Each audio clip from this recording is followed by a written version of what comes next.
ಮೈಸೂರಿನ ಸಾಹಿತಿ ಹಾಗೂ ಪತ್ರಕರ್ತೆ ಶ್ರೀಮತಿ ಮಾನಲತಾ ಮೋಹನ್ ಸಾರಥ್ಯದ ಇದು ಜನಮನ ಟಿವಿ ಕನ್ನಡದ ಕೌಟುಂಬಿಕ ವಾಹಿನಿ. ಎಲ್ಲರಿಗೂ ದಸರಾ ಹಬ್ಬದ ಶುಭಾಶಯಗಳು. ನನ್ನ ಹೆಸರು ತಾರಾ, ನನ್ನ ತಂಗಿ ಸ್ವರೂಪಿಣಿ. ನಾವು ರಾಮಕೃಷ್ಣ ನಗರ ಐ ಬ್ಲಾಕ್ ಅಲ್ಲಿ ಬೊಂಬೆಗಳನ್ನ ಕೂಡಿಸಿದೀವಿ.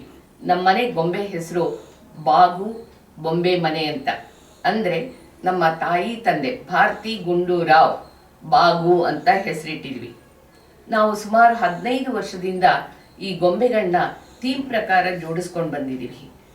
ಈಗ ಇತ್ತೀಚಿನ ದಿನಗಳಲ್ಲಿ ಏನೇನು ಹೊಸದು ಬರುತ್ತೆ ಅದನ್ನೆಲ್ಲನೂ ಸೇರಿಸ್ಕೊಂಡು ಈ ಗೊಂಬೆಗಳನ್ನೆಲ್ಲ ಜೋಡಿಸ್ತಾ ಇದೀವಿ. ಪ್ರವಾಸಕ್ಕೆ ಹೋಗಿರೋ ಗೊಂಬೆಗಳನ್ನು ಇದು ಮಾಡ್ಕೊಂಡು ಬಂದಿದ್ದೀವಿ. ಆಮೇಲೆ ರಾಜ ರಾಣಿ ಕೈಯಲ್ಲಿ ಮಾಡಿರ್ತಕ್ಕಂಥ ಗೊಂಬೆಗಳನ್ನೂ ಇಟ್ಟಿದ್ದೀವಿ.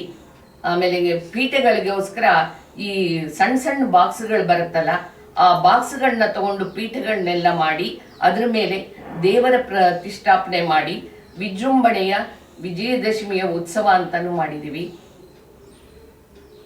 ಆಮೇಲೆ ಮೈಸೂರ ಸಂತೆ ಅಂತ ಮಾಡಿದೀವಿ. ಮೈಸೂರು ಸಂತೆ, ಮೈಸೂರಿನಲ್ಲಿ ಯಾವಾಗ್ಲೂ ಕೃಷ್ಣ ಬುಲೆವಾರ್ಡ್ ರೋಡಲ್ಲಿ ಸಂತೆ ಆಗತ್ತೆ.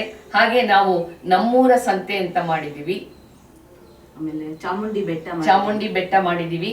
ಈ ಕಡೆ ಎಲ್ಲ ಸರಸ್ವತಿ, ಶ್ರೀಗೌರಿ, ಸರಸ್ವತಿ ಇಟ್ಟಿದೀವಿ. ಅಲ್ಲಿ ಅರಮನೆ ನಾಡಗೀತೆ ಆದಂತ ಕಾಯೋ ಶ್ರೀಗೌರಿ ಅನ್ನೋದಂತ ಇದ್ ಮಾಡ್ಬಿಟ್ಟು ಅಲ್ಲಿ ಅರಮನೆ ಜೋಡಿಸಿದೀವಿ. ಪೊಲೀಸ್ ಬ್ಯಾಂಡು, ಅರಮನೆ ಸೆಟ್ಟು, ನಮ್ಮನೆ ಲಕ್ಷ್ಮೀ ನರಸಿಂಹದೇವರು, ವಿಷ್ಣು, ಅರ್ಧನಾರೀಶ್ವರ, ಮತ್ತೆ ಶ್ರೀನಿವಾಸ ಕಲ್ಯಾಣ, ಆ ಕಡೆ ಸತ್ಯನಾರಾಯಣ ಪೂಜೆ, ಈ ಕಡೆ ಕೃಷ್ಣನ ವಿವಿಧ ಅವತಾರಗಳು, ಅಷ್ಟಲಕ್ಷ್ಮಿಯರು, ದಶಾವತಾರ, ರಾಯರ ಸನ್ನಿಧಿ, ಮೀರಾಬಾಯಿ, ಕೆಳಗಡೆ ಎಲ್ಲನೂ ಸರಸ್ವತಿ, ಪಟ್ಟದ ಗೊಂಬೆ, ವಿಘ್ನೇಶ್ವರ, ಇದನ್ನು ವಿಜಯದಶಮಿ ಉತ್ಸವ ಅಂತ ಫುಲ್ ಮಾಡಿದೀವಿ. ಆ ಕಡೆ ಎಲ್ಲ ಬ್ಯಾಂಡ್ ಸೆಟ್ಟು ಮತ್ತೆ ಚನ್ನಪಟ್ಟಣದ ಗೊಂಬೆಗಳು ಅದನ್ನೆಲ್ಲ ಜೋಡಿಸಿದೀವಿ.